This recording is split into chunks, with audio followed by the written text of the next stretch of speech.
Hey, welcome to The Explainer. Today, we're jumping into a really big idea, organizational resilience.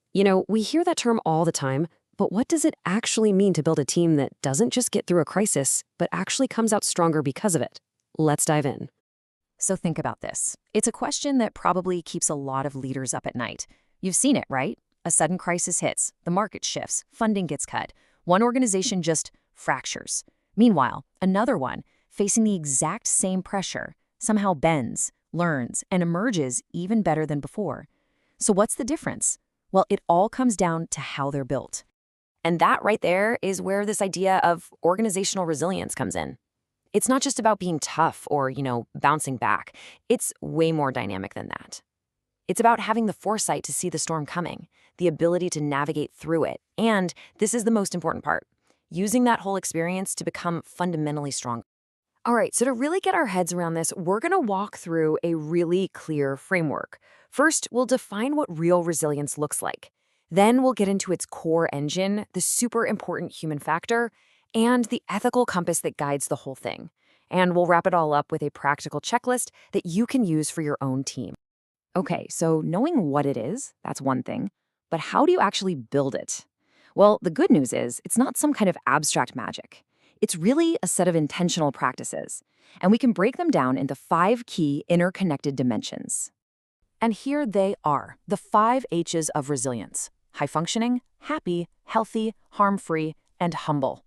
Pretty easy to remember, right? But don't let the simple names fool you. Each one of these represents a really deep and vital part of what makes an organization truly unbreakable. So let's break them down, starting with the core engine.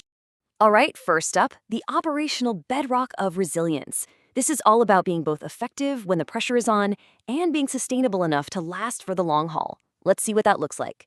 So the key point here is that being high functioning isn't just about being efficient on a good day.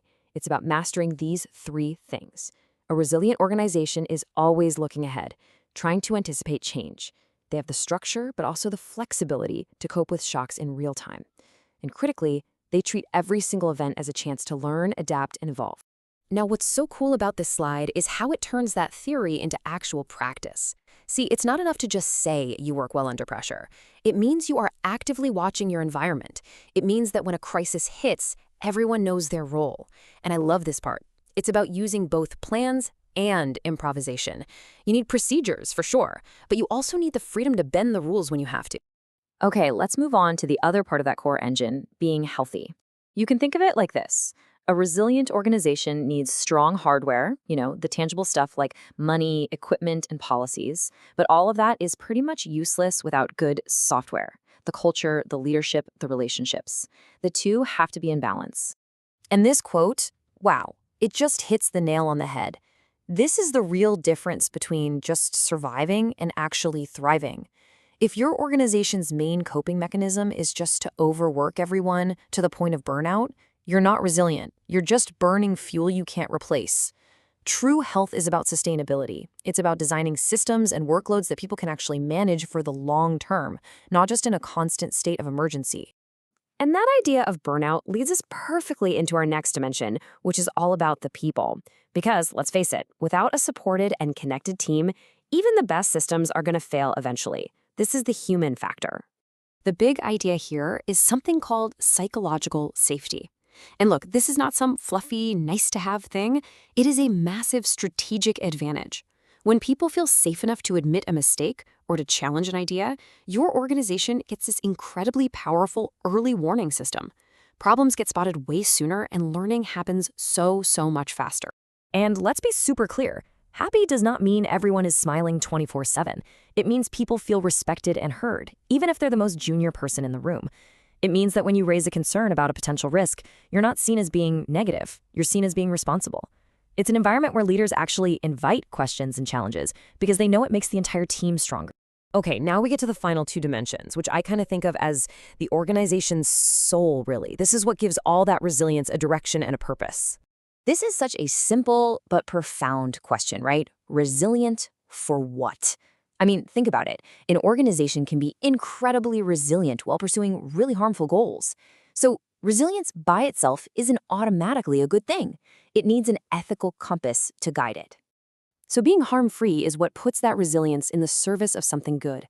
In practice, that means taking social and environmental impacts seriously. It means the people who are most affected by your decisions actually have a real voice in making them. And it means having the integrity to say, whoops, we got this wrong, and changing course when you realize you're causing unintended harm. And finally, humility. If being harm-free is the compass, then humility is the engine of learning that keeps the whole organization on course. A humble organization admits it doesn't have all the answers. It actively goes out and looks for different perspectives, especially from people on the front lines. It treats every crisis not as a failure that needs to be hidden, but as a priceless opportunity to learn and get better. Whew. Okay, so we've covered the 5 dimensions: high functioning, happy, healthy, harm-free, and humble. Now, let's pull it all together into a simple recap that you can actually use. Here it is, all in one place. Your organization is high functioning when it can anticipate, cope, and adapt. It's happy when people feel psychologically safe. It's healthy when its systems are built to last. It's harm-free when its work is ethical. And it's humble when it's always ready to learn. You see how they all work together to create real, lasting resilience? So, we want to leave you with this. This whole framework isn't just a theory, it's a tool you can use right now. Don't just ask, are we resilient? Instead, look at your own team, your own organization, through the lens of these 5 dimensions and ask these 3 simple but really powerful questions. Where are we strong? Where are we fragile? And most importantly, what's the one thing we can do next to start moving in a more resilient direction?